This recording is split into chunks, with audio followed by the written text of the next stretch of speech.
Fathom 15, first ever hosted, does play LAN event here on the Gold Coast. It will be a Hardpoint on retreat. I am Dr. Curry, joined by Lockdog. Before anything, your predictions, tweet them at the both of us. You see our ats right there and there. We want to see what you guys are thinking here, because it's just going to be an absolutely insane potential final map. Mega could make a comeback. They could. Well, if we've seen a 5-0 comeback before, but when was the last event? Come on, tell me. X5, I don't. It was X5 were a part of it, but they were known as Curse Australia. It was ACL Brisbane 2014. Completely different lineup though, as well. ACL Brisbane. Fate and Beeston weren't there. It was Chileans. Yeah, true. But to be fair, like that was when Chileans was in his prime. Like Chileans was a god, and right now Beeston is a demigod. So I'm willing to say they're both playing on the same level and the same intensity. So it's almost mimicking that lineup. Like Fate sits in this team, the X5 team, so well. A lot of people are like, I don't know who they're going to pick up. A massive hole was left by Dens moving over to Mind Freak. Fate literally just fell in there quite nicely and then expanded from it. He's made so much of a contribution to this team and their success that I'm not surprised that they're up 5-0 in this grand final. No, it's not a surprise that they're up 5-0, but how close the maps have been also pretty well expected in terms of this, because Mega, the way they played against the faction was incredible, and then continuing it on was just ridiculous. Yeah, it's a 6-5 search and destroy, one of the craziest uplinks I've ever seen, and now a Hardpoint on retreat. We have to watch the New Zealanders. They are in dire stances right now. If they don't win this map, they're going back to New Zealand's second best, and not was that #1 placement, which is not what they want. You do see a lot of kills going down, and that is going to be X5 starting off strong. It is. Hydra. He's just going to try and control this tower side, and Mega, they want to try and push from the bottom side, get control of those archers and get control of that hardpoint at the moment. Neither team really getting control of the hardpoint. You don't see it a lot on that courtyard hardpoint. Usually teams only get 10, 12 points per team. It's just the rotations. It's just so important. So if you have control of towers, you have control of the lobby, especially top lobby, then you can rotate better to turtle, you get the control. Fate going to pick up this scrap time here. The rotations are coming in from Mega. You can see them setting up around the turtle statue. They're also getting some kills. Eminence starting off very strong. Hydra, not too sure what's gotten into. Had a phenomenal, one of the best series I've ever seen him play when they were against the faction. And now all of a sudden he's just not doing as well as would have expected. He's getting some kills. If he could clutch up and actually get into this hill, it would be big, but he doesn't. He doesn't quite get there. Fate, he's going to try and pick up that kill, and Mega, they set up so well around the turtle. They just dropped. They just were not able to hold it out, and Issei going big.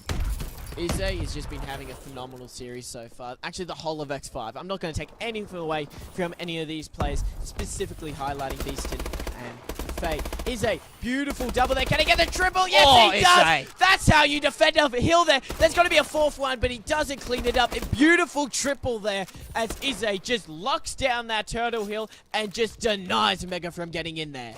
Yeah, Issei now trying to rotate. Mega, yet again, in the hard point first. Just can they hold it? Last time they got taken down. Eminence getting a kill there. Hydra taking one out. Back now putting some nades out. There's players contesting him left, right, and center. 3 of them go down. Hydra up on doubles, getting the spawns. But X5 get the first points off the hill. So Mega, they rotated with 10 seconds left. They sat in that hill for 10 seconds. And they got dropped. They got no points from it. They literally have no points. 11 against 62 was only the 3rd hard point coming in. This is just...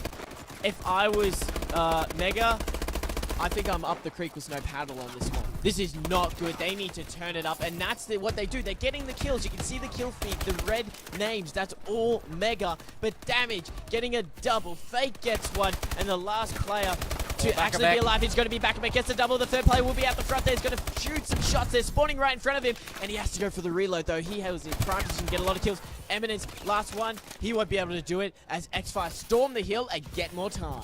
Yeah, X5, they're getting the last little bit of hill time every single time. Mega, they're there first, and yet again, they get the bar spawn. They've got control of it. It's just whether they can hold it. Eminence gonna punch Issei straight in the face, but Fate's gonna hit him back. And X5 yet again just come in the first 10 seconds of a hill, allow Mega to take control to start, and then take it right back from there.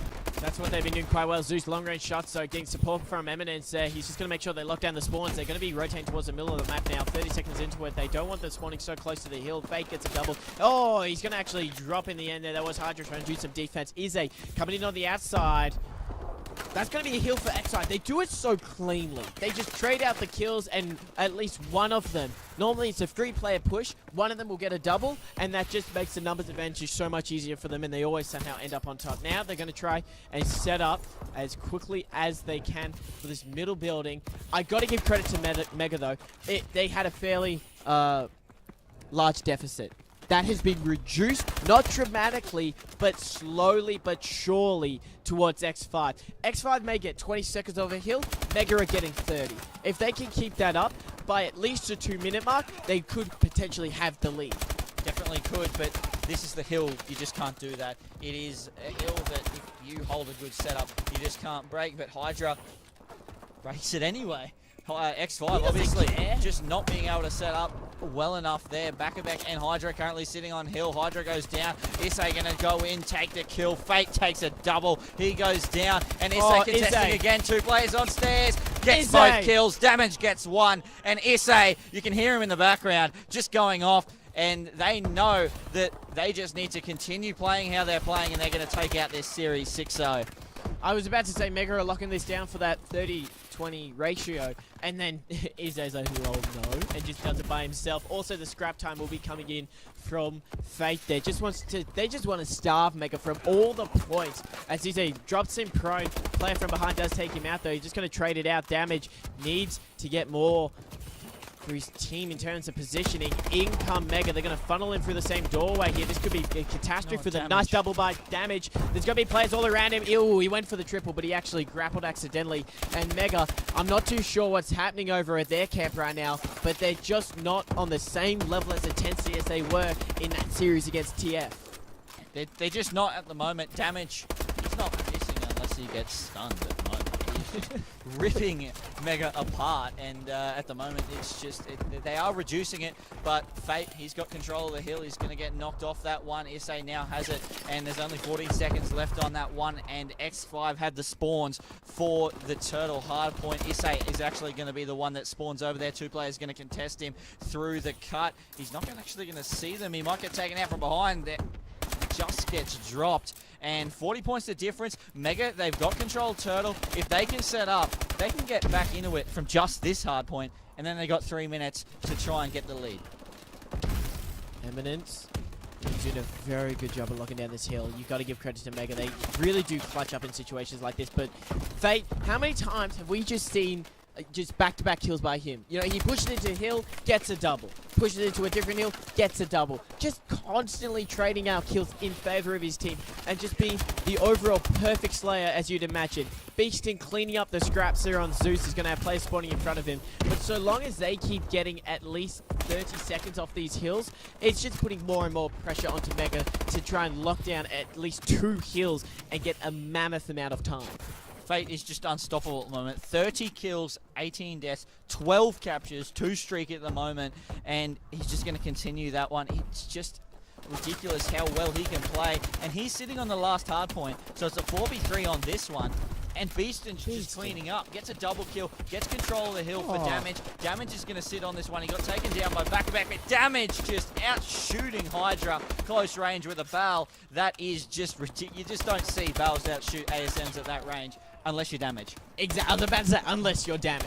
And he just proves it right there. We were highlighting Fate. We haven't noticed, or at least I haven't. Beaston is also on 32 kills. His shot is just impeccable. I said he was the perfect pickup in terms of equalness to Chileans, and he's just showing that right now in the grand final. Less than 2 minutes remaining on this hill, and it's roughly a 60-point advantage for the team of X5. That's basically 1 hill lockdown for the entirety, and Mega will be equal. So they can still mathematically do it, but was the level of professionalism in Call of Duty play that X5 are bringing to the table right now, Mega just are like stunned sheep in what they could do.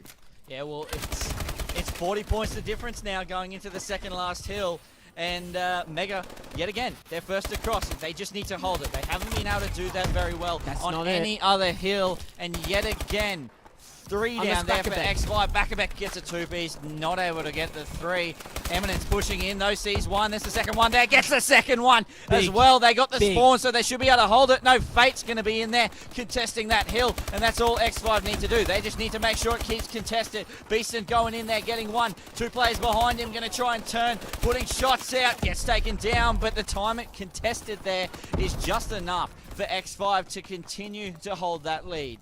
Here we go. Beaston's going to be pushing onto it. He's going to spot 3 players. Just going to calm that out. An actual team kill comes in from Mega. That's going to be really costly. They can't be giving away stuff like this. Hydra, though, redeems it by getting the double here. They're training out the time here. They're getting such crucial time. The final few seconds are going to be going towards the team of Mega. It's all X5 have to do is just rotate, lock down this top side for 20 seconds, and that'll be game. This is going to be an intense 50 seconds, Lockdog. It is Fate. He's going to hold the hill. His teammate's going to be slaying around. Beeston damage, taking down kills. Hydra going to take down ESA damage, and Fate also picking up kills. So X5 going to hold this one. They're going massive. This is just incredible. Fate is locking it down there. He's got support from the rest of his team. Mega trying to push on in. They do so through the final door. 30 seconds remaining. You do see Zeus. He's just, he's doing what he can in such a bad situation there. 25 seconds remaining. Shots are getting exchanged. And that's basically it. 18 seconds left to go, and 38 points the difference. We have our champions of the first ever Does Play LAN here on the Gold Coast. Congratulations to XL5 T1. They are going to be your champions of the first ever Does Play LAN hosted on the Gold Coast, walking away with the #1 position, a bucket load of pro points, and some extra money in the pockets. Round of applause for your champions. A very convincing win, showing why they deserve to be representing Australia come the end of March at the 2015 Call of Duty Championship. They just played so amazing in every single game they played. I've got to give it to Mega, though, as well, for turning up as well as they did. Yeah. X5 are so good at this game, and Mega took it up to them on every single map, but X5 is just too good. Just too good at the end of the day. They're the champions, and you look at this event leading up to champs, that's got to be the highlight for them right now. This is the confidence boost that they needed. Of course, they finished second overall at APAC, seeing as though they did lose to Mindfreak, but having this experience, this exposure, playing against teams like TF or a bunch of the other teams who are underage players who bring a different level of intensity, different levels of skill, it can just go either way. You don't expect it. You don't get the same quality of gameplay as you do at the 18+ events. I'm gobsmacked by just how close these games were, and the New Zealanders for showing up on the day and just bringing it to the Aussies. They did. I just want to point out, XL5 T1's map count across the 2 days. Just emphasize it. Just you got to put a pause and then say it. Just they won 30 maps. 30? They lost none. None. Not a map they dropped. 30-0. We are not lying. What is that? That is just incredible, guys. I don't think I've ever seen that. I've never seen it. At a 2-day event. It's just never happened. Was the best teams in Australia and New Zealand. Yeah, obviously, Mindfreak, they did it at APAC. But that was, what, 4 or 5 games for them? Yeah. They've played over 2 days, and they haven't dropped 30. one map. On multiple game modes. On multiple maps. Against some of the best teams in the country. Not in our country, but in other countries. This is just incredible, guys. We're going to go to a quick break. We will have some interviews with you, with the champions. Do not go anywhere. You don't want to miss the words from the 2015 Does Play Gold Coast champions.